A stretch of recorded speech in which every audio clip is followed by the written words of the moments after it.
हाय, तर जावयाला देण्यासाठीचं हे दान आहे ना, खरंच खूप छान आहे. कुणाच्या जावयाला ते पुढे सांगते. त्याआधी ना 77 फेस पॅक सीरीजचा आज डे 6 होता. त्याच्यासाठी मी हा फेस पॅक बनवलेला आणि तो पटापट अप्लाय करते आहे, कारण मला मार्केटला सुद्धा जायचं आहे.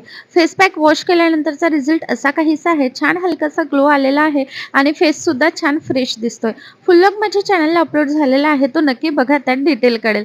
त्यानंतर माझ्या मैत्रिणीसोबत आणि तिच्या आईसोबत मी मार्केटला आली. तिच्या आईने त्यांच्या जावयाला देण्यासाठी म्हणजेच माझ्या मैत्रिणीच्या हसबंडला देण्यासाठी हे दान घेतलेलं आहे, जे खरंच खूप छान होतं. 2-3 दुकान फिरल्यानंतर आम्हाला ते पसंत आलं. त्याचसोबत तिला आणखी काही गोष्टी घ्यायच्या होत्या, त्याही तिने घेतल्या आणि फायनली आम्ही जायला निघालो. रस्त्यातच लक्षात आलं, की चाकच नाहीये स्टँडला, सो परत आलो शॉपमध्ये चाक घेण्यासाठी.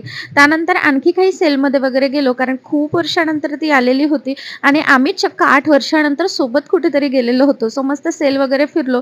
तिच्या मुलीने सुद्धा तिथे छान गोंधळ घातला आणि सगळं झाल्यानंतर ना, मी माझ्या घरी आणि ती तिच्या घरी गेली. घरी आल्यावर बघते तर प्रिशूचं असं काहीसं चाललेलं होतं, कारण मी खूप लेट आलेली होती.